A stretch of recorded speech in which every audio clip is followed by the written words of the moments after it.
arrival of the Europeans, Africa at the end of the Stone Age. Africans produced some of the earliest forms of art during the end of the Stone Age. These primitive people created paintings on stone slabs and also on cave walls.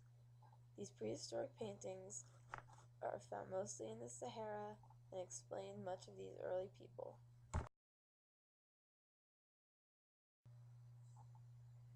8,000 to 3,000 BC. At this point in time, many animals lived in the Sahara, and it was therefore a good environment for early Neolithic communities. These communities both hunted and gathered their food. By the end of this time period, around 3000 BC, the climate had gradually transformed the Sahara into a desert, forcing these communities to migrate elsewhere. The Kingdom of Mali had culminated the early stages of state reformation in West Africa. This kingdom was ruled by Mansa Musa, who had become renowned for his journey to Mecca. The empire's decline was succeeded by the Kingdom of the Songhai. The Kingdom of the Songhai. This kingdom was ruled by Eski Muhammad from 1493 to 1528.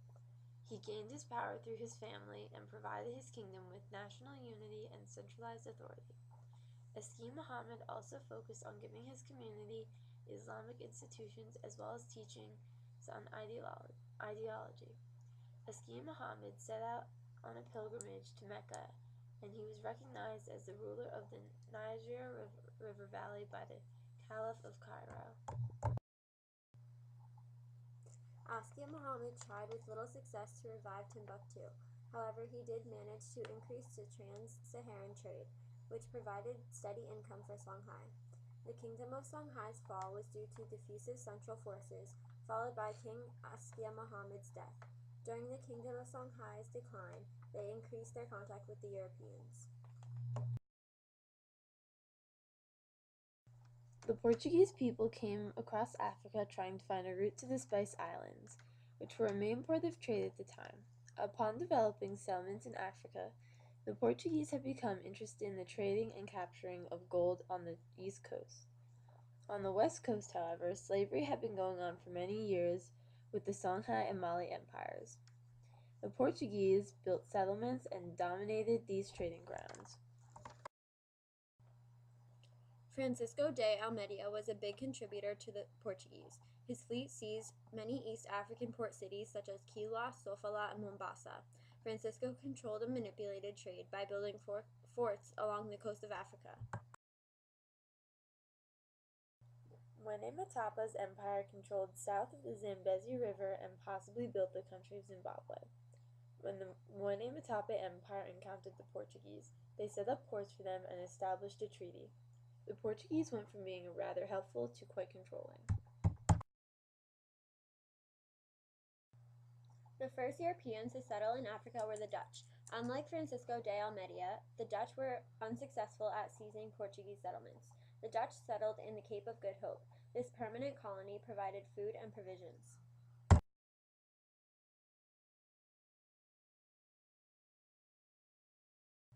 The British came to Africa in 1518 seeking gold, ivory, pepper, wax, and camwood. They established their main port in St. Helena, which remains British today.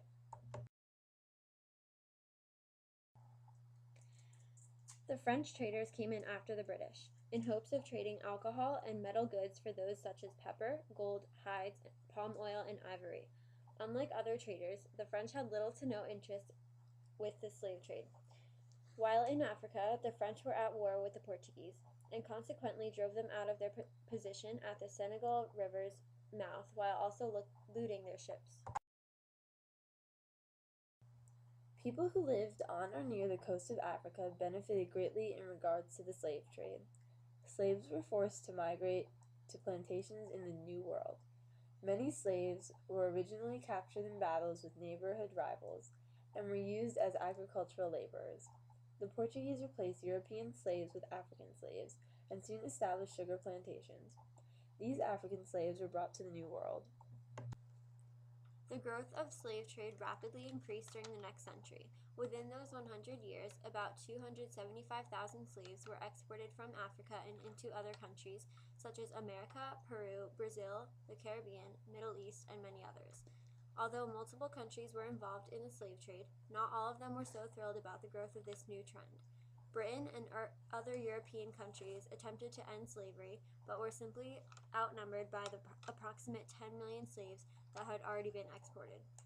A long boat voyage was used to transport slaves to the New World. The Middle Passage was a route of these seagoing journeys. This route held a high death rate. As has been said, 1/3 of all shipmates died of disease during this journey. Those who were born in the U.S. had a partial immunity to disease. The source of slaves were supplied by African merchants. As the demand increased, they proceeded to move inland. The control of slave trade was purely in the hands of Africans. Females became high in demand for trade, but were reserved for the Africans themselves. The slave trade left many effects on the African civilizations. The amount of available food increased. Many people looked at the slave trade as a tragedy. However, some tended to see it as a good thing. 20% of the slaves imported, exported, and transferred were children. With the changing continent, the political and social structures also altered. In the Western Sahara, the Songhai Empire weakened, trade routes became more diverse, and the Moroccans began trading within their civilizations and allies. Lastly, the Europeans began to impact the west coast of Africa alongside the Congo River. Although many Europeans no longer inhabit Africa, there is still much European influence on South Africa today. Only about 80% of South Africa's population has African ancestors. Also, quite a few of South Africa's many languages are of European origin, including Afrikaans, which originates from Dutch.